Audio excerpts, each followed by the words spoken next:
Good morning.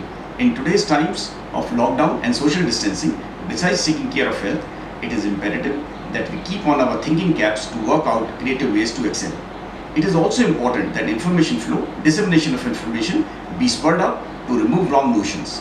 With this end in view, DEW Journal Live has been contributing its bit in relevant, authentic and positive information flow about the energy and oil and gas industry. Today my guest is a seasoned industry expert who has had the good fortune of serving India's largest energy and oil and gas company as its executive director and asset manager. He led the important Jharhat asset of ONGC. Through his untiring work and his team of experts, he could turn around the asset's performance in a big way.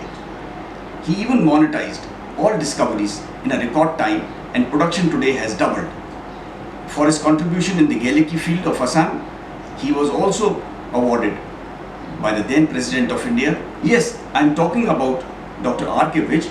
What stands him out is the fact that after successful tenure of 4 decades with the industry, he did not go in a relaxed mode post-superannuation, but instead preferred coming to the drawing board to give back his knowledge base to the academia and the future energy soldiers, the petroleum engineering graduates.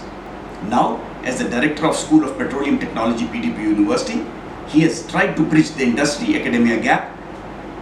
Towards this end, he has also completed 7 consultancy projects of E&P with companies like JTI, Hindustan Oil Exploration, GSPC, OilX, and ONGC Videsh Limited.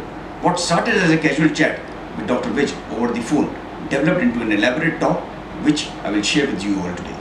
My interaction with Dr. R.K. Vij. Dr. Vij, what made you come back to the drawing board again after a period of successful 4 decades in the industry? By drawing board, I mean to the academia.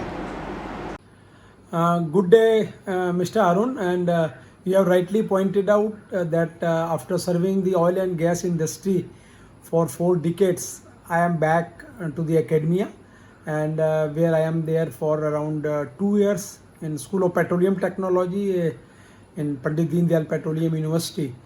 Then what we are doing here is knowledge which we have acquired in last 4 decades. So I am disseminating this knowledge to the young petroleum engineer and the future energy soldiers of the country who will serve this industry for coming decades.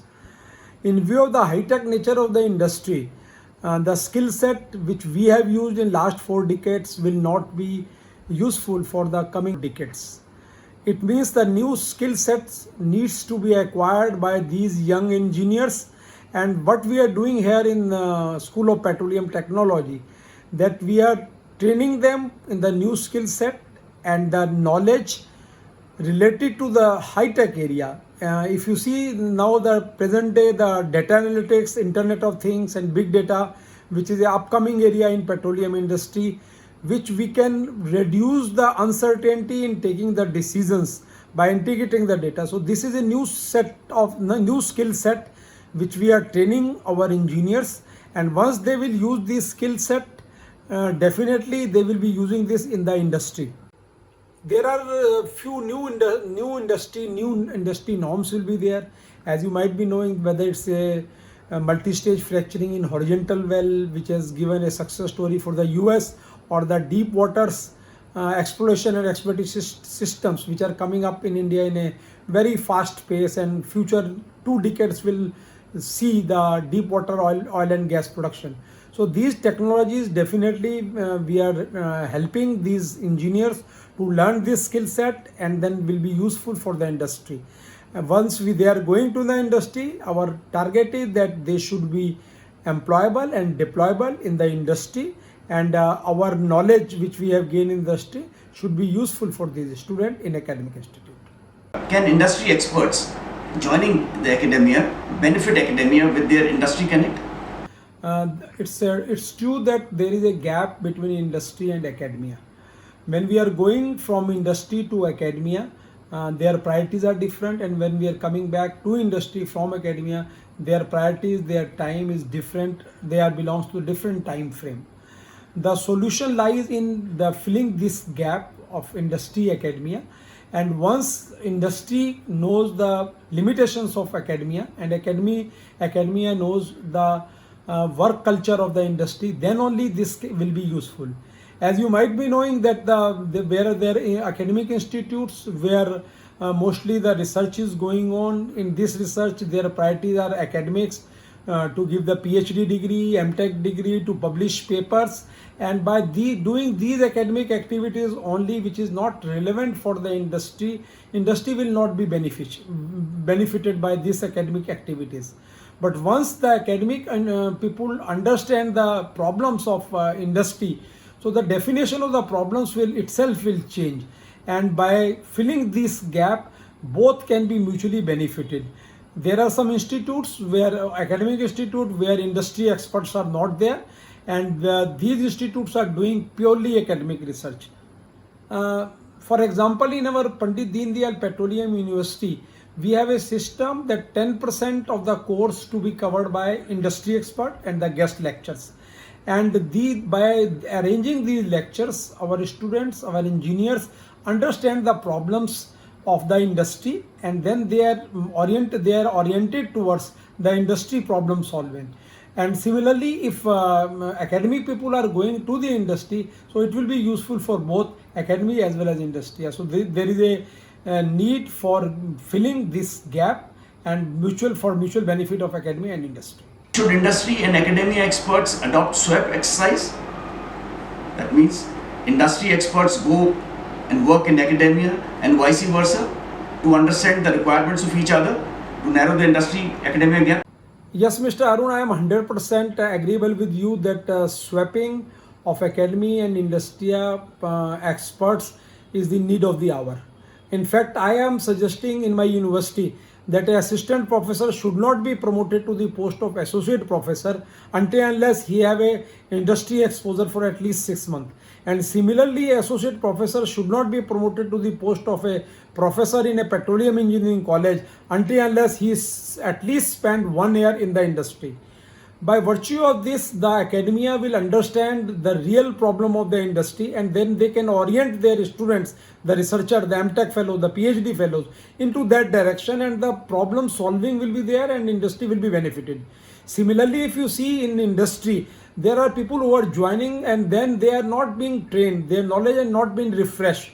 So similarly, in industry, if a person or a professional is promoted to the post of general manager, he should have gone at least for 6 months to the academia to refresh their knowledge, to acquire the new technical knowledge, and to get a first-hand information from the academia and the research activity. Then only he will be able to perform in a successful manner, and industry will be definitely benefited by his academic experience.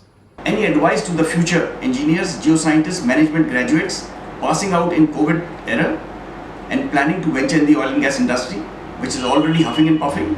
My advice to the outcoming petroleum engineers and technologists from the academic institute at this time is clear, that although the COVID-19 has affected almost all the industry, whether it's a hospital industry, entertainment industry, or a food industry, hospital, every industry have been affected by COVID-19.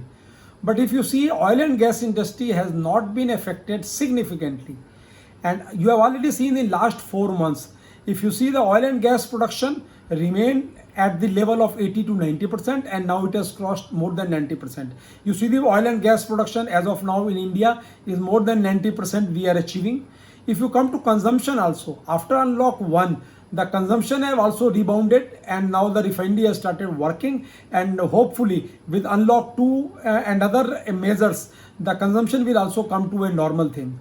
The third thing is the crude oil price recovery, which is very significant. You have seen in last 3 months, the April 20, the minus price of the WTI, which has rebounded in a V manner, V-shaped curve, and ultimately now if you see the price is around $40 to $42. So this is a very good opportunities for oil and gas industry, that in spite of the fact that there was a setback in production and consumption, but the crude price has come back again to a normal level. And in fact, my advice to young engineers and scientists, they should not bother, they should not worry about their career. And in fact, the activities in oil and gas industry will increase. Why? Because the prices or the service cost will go down with these. because most of the international service companies have started reducing the cost, and most of the intelligent operators are bargaining with these service companies to reduce the price. Taking the money, same money, they can act in a faster manner and physical activity will increase. It means human resource, manpower will be required, will be much more than earlier. So definitely for you, it's a good opportunity, and I hope that your chances of employment will not be affected. In fact, you asked me the oil industry will come from a survival mode to a longer term reinvention. New playbook will be needed, and the stock of competencies that will define the success post energy transition. No one's full size approach will work for this oil industry. There should be different path and strategies, and the success will shape the future of this industry. Reshaping of the industry will occur in these phases, and now there are three phases in my opinion: what is now, what is next, and what is beyond. If you see now the operational and financial challenges are there with this oil industry. If you see the next, the refresh their strategies, and strategies for core cost cuttings are required. And if you see the beyond, the longer range period, how oil and gas industry will adapt to new energy world, and the driving force description will, after the COVID-19, will decide the future of this oil industry. So in my advice is that people should not worry, and the engineers and the scientists which are coming out at this time will have much more employment opportunity than before. Thank you.